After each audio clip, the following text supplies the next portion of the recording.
Halo, assalamualaikum warahmatullahi wabarakatuh. Berjumpa lagi dengan saya, Master Regi, dalam channel pengembangan diri. Dalam topik video kali ini, saya akan membagikan satu tutorial yang sangat bermanfaat, yaitu tutorial teknik hipnotis cepat, atau biasa dinamakan dengan soft induction. Namun sebelum saya melanjutkan tutorialnya, silakan kawan-kawan subscribe, like, dan tekan tombol loncengnya. Jangan lupa share juga video ini, agar yang lain dapat mempraktekannya juga. Oke, jangan di skip sampai akhir agar kawan-kawan bisa mempraktekannya nanti, karena nanti di video akan saya jelaskan juga, akan saya contohkan juga bagaimana cara prakteknya. Pokoknya saya kupas tuntas sampai habis di sini. Oke kawan-kawan, shock induction atau teknik hipnotis cepat seperti yang sering kawan-kawan lihat di TV, seperti dengan jabat tangan, ya, tepuk pundak, tepuk jidat dan sebagainya. Mungkin kawan-kawan selama ini berekspektasi bahwa semua itu bisa dilakukan kepada setiap orang. Namun salah kawan-kawan. Karena shock induction ini peruntukannya itu hanya untuk stage hipnotis, hiburan, permainan, entertain, ya. Tidak bisa kita lakukan kepada semua orang. Jadi ada subjek-subjek tertentu yang mudah kita lakukan teknik ini, dilakukan dengan teknik ini. Subjek seperti apa? Yang pertama adalah subjek yang mudah dihipnotis.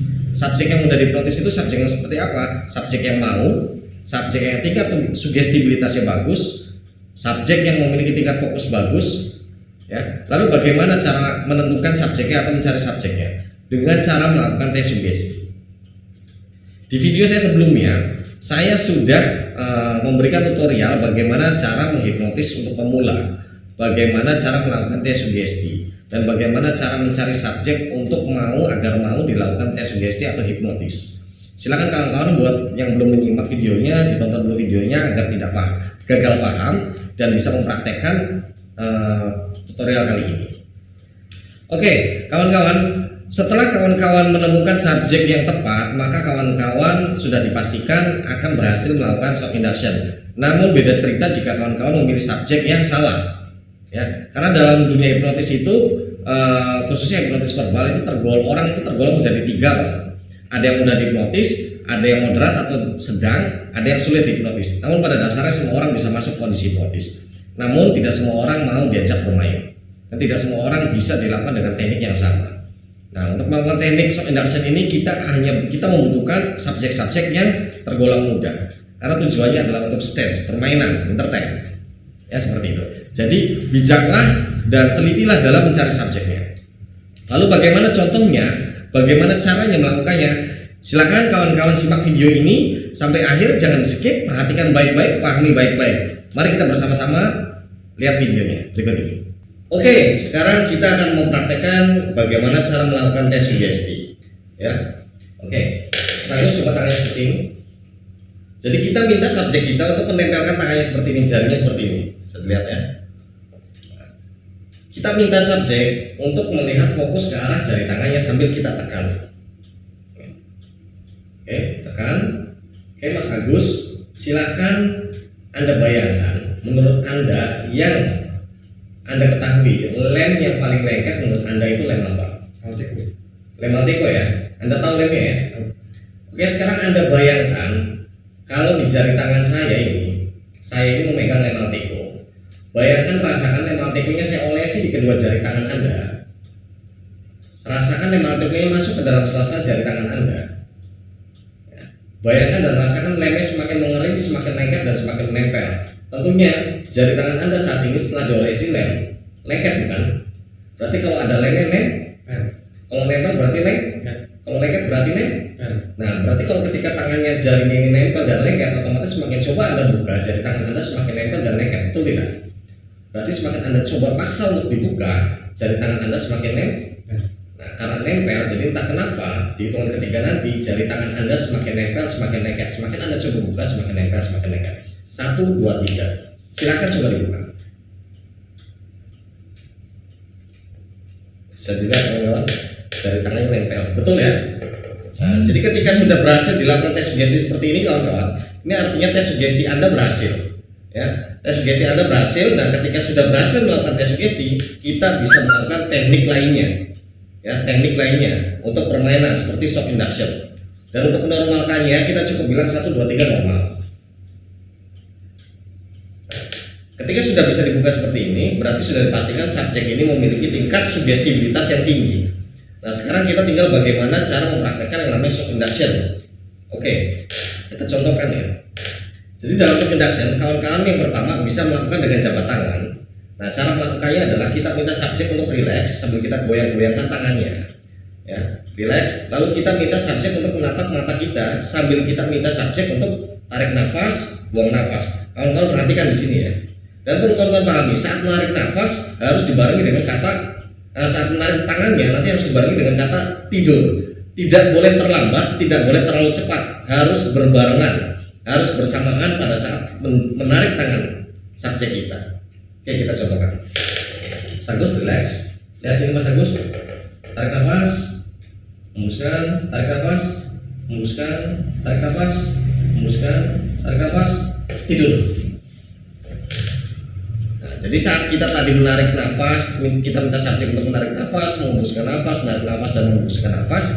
Di situ kita harus memilih momentum yang tepat. Jadi jangan sampai saat mau menarik kita merasa ragu. Ya, ketika kita sudah yakin, baru kita tarik tangannya sambil mengucapkan kata tidur. Ingat, saat menyampaikan sugesti tidur harus tegas, jelas, dan spontan, tidak boleh lemas, tidak boleh terlihat tidak percaya diri saat mengucapkannya. Ya, dan perlu hati-hati ketika menarik tangan. Ketika menarik tangan, kawan-kawan juga harus perlu hati-hati, jangan sampai subjek terasa sakit. Ya, fungsinya adalah untuk mengejutkan. Jadi saat subjek menarik nafas, buang nafas, tarik nafas, buang nafas, itu fokus subjek itu hanya di nafas dan pandangan kita. Akhirnya pikiran sadarnya teralihkan. Nah, ketika itu kita tarik tangannya, maka ada efek kejut. Itulah dinamakan dengan shock, ya, shock induction. Ada efek kejut. Nah, ketika terkejut itu bawah sadar terbuka dan dimasukin dengan sugesti tidur. Paham ya? Cara membangunkannya, ya tinggal kita bangunkan saja saat seperti nanti saya contohkan. Oke, kita coba bangunkan. 1, 2, 3, normal lagi. Kawan-kawan bisa melakukan teknik seperti itu, dan yang kedua bisa juga dengan melakukan teknik seperti. Jadi kita minta subjek untuk melihat telapak tangannya. Ya.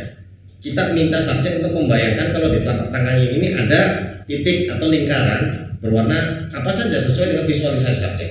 Saya contohkan. Oke Mas Agus, bayangkan di sini ada titik. Ada titik. Bayangkan titiknya warna apa menurut Anda? Merah. Oke, warna merah ya. Bisa dibayangkan ya.